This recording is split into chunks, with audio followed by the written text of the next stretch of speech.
Hello, I'm Christine. I'm the Unpolished Artist, and this is my kit, most of it anyway. I just want to share my favorite tools for creating drawings like you see all around me, except for these. These are prints, and except for this one, which is a painting. I work in graphite and in pastel. I specialize in animal art, and for the most part, this is my kit, believe it or not. If I'm doing like a full pastel production, then I use this little, it's like a Crayola tin. Can fit like my pan pastel, what's up in there. Anyway, but for the most part, most of my tools do fit inside this little bag that I picked up at, I think at Blick, maybe. I can get most work done in this tiny little kit, and that is the way that I like it. That's one of my favorite things about graphite and dry media is that you can have a pretty small kit that's very portable. So first I'm going to talk about paper. I am really in love with the Strathmore 400 series drawing paper. This is so nice for graphite works. I'm always taping them shut, you see, so that I can keep drawings inside. And I can tape it to the back and not draw on top of other sheets and potentially like dent the paper. So I always put it on the hard cardboard back. But drawings like this, that's a graphite piece. This skull, this one, those are all graphite pieces. And they are all on the Strathmore 400 drawing paper. The kind of medium texture, when you're talking about paper, the texture on it, you'll sometimes hear that called tooth. So it has a medium tooth surface, so it can really grab the graphite pigment, but it also erases really easily and it blends really smooth too. You can create very soft effects on this paper. I really like it a lot. It's also really accessible. It's not expensive, and I just picked mine up at Michael's. You can also get it at Blick though. One more paper though that I also really like is this toned gray paper. This is also Strathmore. This is amazing. It's so pretty, especially with pastel works. This is on that paper. This pastel cheetah. I love it. Oh my god. Unpolished indeed. Okay. You can lay your highlights down on top of it and really make things pop out like 3D style. It's pretty smooth. It doesn't have the same tooth that the 400 drawing paper does. It can still handle quite a bit. I've made lots of commissions with this, and I can always lay down a couple layers of pastel work and then manage to get another layer of graphite details over the top.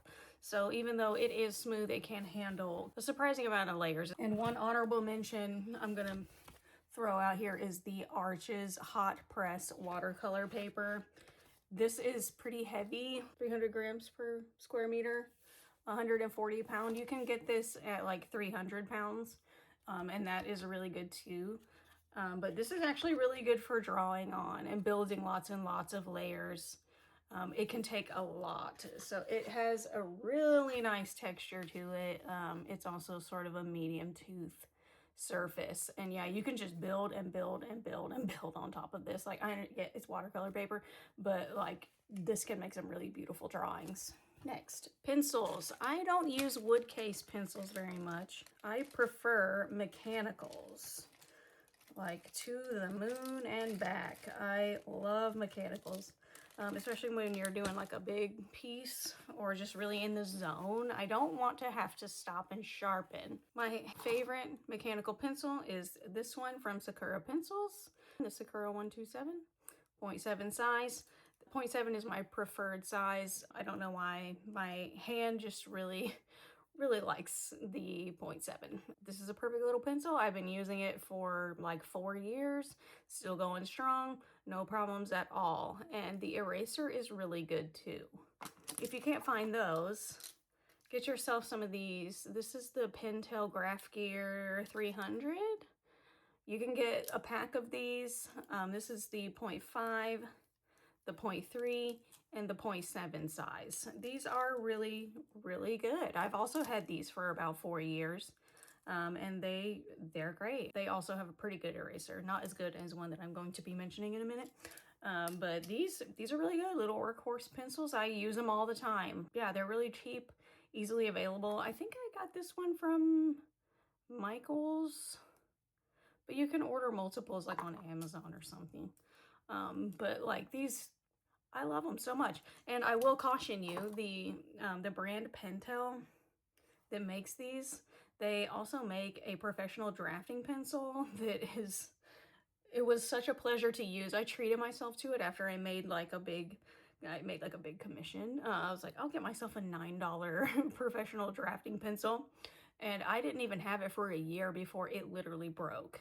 So the experience of using it was awesome. The textured metal barrel was really good to help me like not death grip the pencil because it wasn't slippery at all, and it was kind of weighted on the end. Really good experience, but I cannot recommend that at all. I in fact would caution you against getting that one, because if this is supposed to be a professional drafting pencil, it needs to stand up to more than 7 or 8 months of work. So I mean, it's kind of special. If you enjoy the sort of colored pencil feel, it's slightly more waxy, and you want a deep, dark black, these Staedtler Mars Lumograph pencils are pretty good. I don't really enjoy that waxy texture very much. I will use a pastel pencil over that every time. But these ones are really, really dark black, the Staedtler ones. I've tried the Faber-Castell ones that are like the same sort of product, and they're just not nearly as dark, okay? Even though these ones go up to 8B, the Faber-Castell ones claim to go up to 14B. So I got those thinking like, well, I'll get like a whole extra bunch of range out of it. And no, the 14B and the Faber-Castell ones is not nearly as dark as even the 6B in the Mars Lumograph black version. So this is what they look like. They're pretty readily available too. If you really prefer a wood case pencil and you have not tried these yet, get the Black Wing pencils, okay? These are a beautiful experience. They come in different finishes. This is the matte one. This is the pearl. And they even make colored pencils now. They've made the red ones for years and years, but now they're actually making like straight up colored pencils. Black Wing is. So yeah, if you really, really like a wood case pencil, definitely try these. They smell good. They're made from incense cedar wood. And yeah, they're a really good pencil. They have a great eraser too. You can make a very specific and unique mark with those. So I don't use wood case pencils, but they are really nice to use. Now, when I'm using that toned gray paper, I use these. These are called pan pastels, okay? Mine are very dirty because I have hauled them all around to markets doing live demos. You can get a very painterly sort of effect with these. And it's just a little pan of powder here. It's not oil pastel. And this one especially, this one is called Raw Umber Tint. It is so good. It is not white. It's showing up pretty light in the camera, but it is not white. It looks really, really good on top of that Strathmore gray paper. I use these as well for like big demonstrations. I like to use them, and you can just lay down really, see, they're very soft, and you can just lay down really big shapes with it. I use them all the time, especially for live demos when you can use a big blending tool and just get a lot done really quickly. It's a lot like painting. Now what I use them with are these. These are called soft tools. They're really dirty. My kneaded erasers get stuck on these, so, and it's really hard to remove. Soft, S-O-F-F-T. That's what these are. They have a little sponge tip, and you just dip into it and go to town. It's almost like layers for free, especially when you're dealing with a smooth surface like that gray paper. You can just very gently like get your shapes on there and blend it in and still have enough tooth left to build pencil marks on top. So yeah, I really like using those. It's very easy to just lay down your highlights with this raw umber tint and just get a really 3D effect going really quickly. Soft tools also come in these littles. You can get a little bag like this, and I put different ones in there for when I'm doing like markets and live demos and stuff. But these are lab spoons that I cut, that I took from my job because I work in like a skincare lab, just to make it longer. You could stick it onto anything just to give it a longer handle, so I can just go at it like that. Anything where I have to like really hold this tiny thing is hard on my wrist. I get tendonitis in my hand, so I have something that I can just hold a little easier. But yeah, they do come in these little sponge tips, and I use them until they're literally falling apart, because even those like tattered ones will make nice marks. Now, let's see, pastel pencils. I keep them wrapped up like this. These are the Stabilo Carbothello pastel pencils, and these are like a chalk pencil. They're not oil pastels. I shave them down with a blade and then go at it with some sandpaper and get a really nice long tip on there. These are beautiful.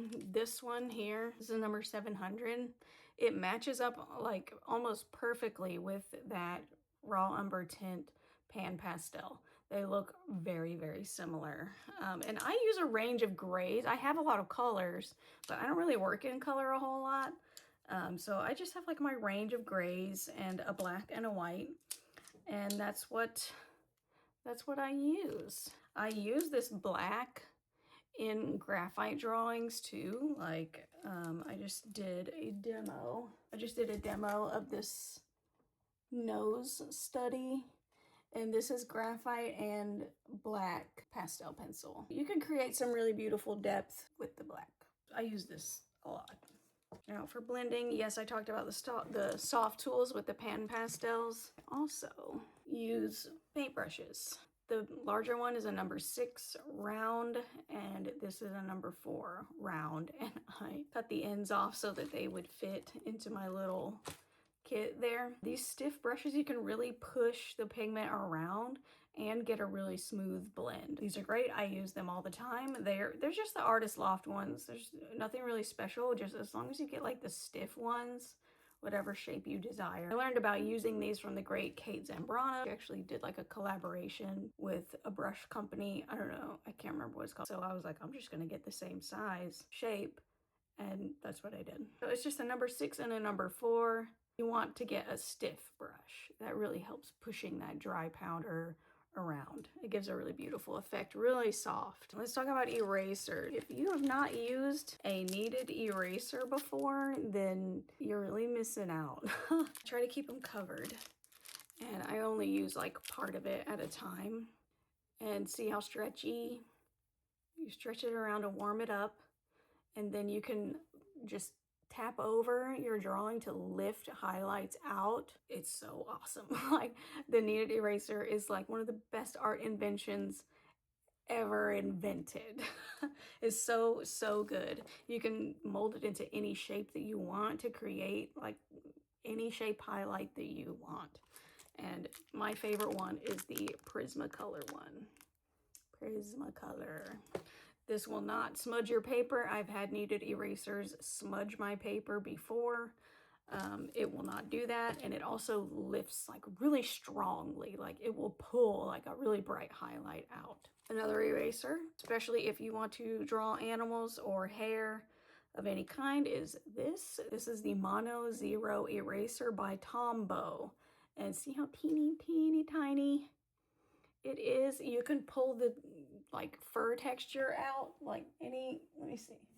You can really pull fine details out. Everything you see, these little light things on this owl, made by this. These little chain-like markings, the little bright pieces, made by this. The highlights as well, you can just pull highlights right out. It is the best. I use it all the time. All the time. It's a must-have. And this one is also, this actual individual one is over 4 years old, and nothing has happened to it yet. It works just fine. It's a massive workhorse for me. Now, something else that is a little bit unusual, definite, like superstar product, in my opinion, is sandpaper. This sandpaper is dirty. This is the 220. You can get this at Lowe's, you could get this at Walmart and just tear off little pieces. This one has obviously been used to sand down these pastel pencils to give them a really sharp point. You can do that on your your black wing pencils and get a really long refined point on there, and you don't have to sharpen as often. You can take your pastel pencils and powder it with sandpaper if you want to use your soft tool with that specific color. You can remove defects from a mat. I have done that before. I accidentally put a mark on one of my mats. If you don't know what I'm talking about, like this, the white part, that's the mat, okay? And so I've had it happen where I made a mark or a little ding or something inside the mat, and I didn't have another one to replace it with, so I just got myself a clean piece of sandpaper and sanded it down, and bam, perfect, no problem, it looks fine. You can do the same thing with paper. If you have a mark on there that is just, you really can't stand it being there, especially if you're working on a thick piece of paper like the arches, this can withstand some sanding if you need. You can just very gently sand it off. And also, if you get already primed canvases, you can add layers of gesso to that and then sand it down and get a really smooth surface on there. And you can do that multiple times, like layers of gesso and sand in between each layer. Yeah, it gives you a really, really smooth painting or drawing surface. Oh, and tape. This is the tape that I use. It just says Pro Artist tape.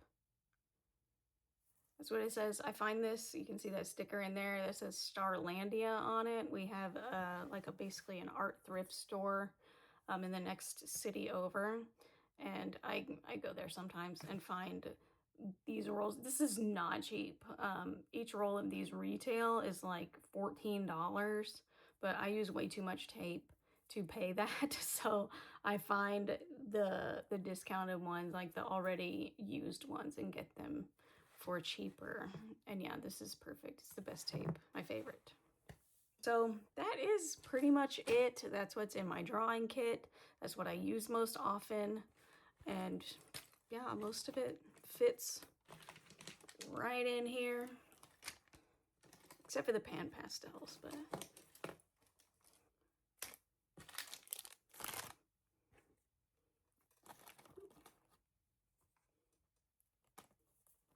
I know that some people are not going to enjoy the same things that I do, but I'm a dry media girly, like through and through. I will always love graphite the most. You don't really need anything fancy to make drawings the way that I make them. You don't need expensive paper. You don't need expensive pencils. You get started learning how to draw, and you don't need anything fancy to continue advancing your skill, you know? Like, I still draw out of this tiny little bag. That's all you really need most of the time. I hope you like this video. Let me know your favorite materials down in the comments, and I will see you very soon. Bye.